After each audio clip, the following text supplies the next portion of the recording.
Hi everyone, welcome. My name is Esther and today I'm going to show you a few tips. I'm going to give you a few tips around the Pigeon Pose, the Kapotasana. We're going to start in downward facing dog pose. Feet hip width apart, press into your fingers, lengthen your spine, shoulders on the back. And to come in Pigeon Pose, you're going to bring your right knee to your right wrist, your right hand, and then slide your left leg back. Okay? So you keep your foot a bit flexed to protect your knee. Pigeon Pose is about opening your hips. So you want to keep both hips square to the front of the mat. So you draw your right hip back a little and your left hip forward.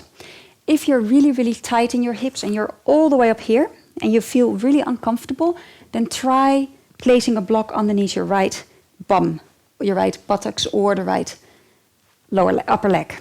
So that could just make that pose a bit more accessible. You can come up and down a few times just to warm up in this pose. So on an in-breath you can push yourself up a little, and on an out-breath lower down. And if that's quite impossible, you can have blocks in front of you, and you can have blocks as high as you need to decide to do that. So on an in-breath, lift up your hips a little, and on the out-breath lower. And remember to keep the hips square while you do that, so you don't want to fall onto your right side.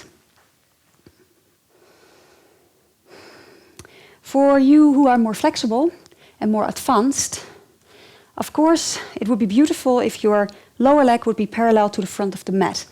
Now, one way to not do it is to push your foot forward, because that can be a bit awkward on the knee. The way to do it is to just move back as you bring your front knee out to the side.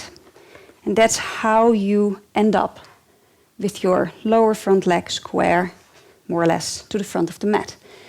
As soon as you feel your knee, back off. This is about your hips. It's fine to feel the outside of your hip. It is not fine to feel your knee. So that's why I keep my foot really, really flexed to avoid that happening. Okay, from here to come into a forward version, you pull your belly in. You draw up a little so you can be here without help of the hands. Your alignment and stability is then right. And from there you can come forward onto your forearms, perhaps on one or two blocks if this is too low. And then you can sink the hips down, still square. So they might still not be down.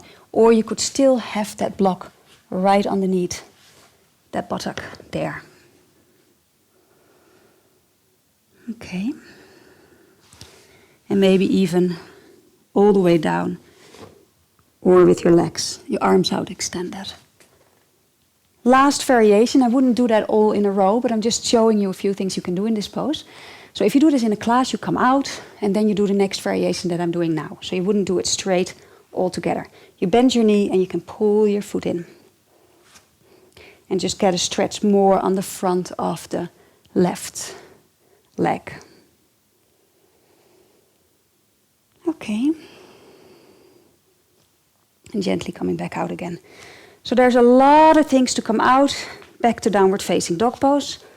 Stretching out that right leg.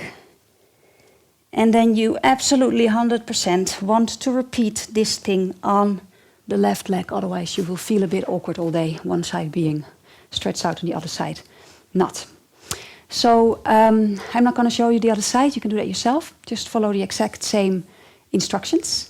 This pose is absolutely wonderful to open your hips because it works on two sides in different ways. If you've got stiff hips, keep practicing it, keep practicing it, keep practicing it.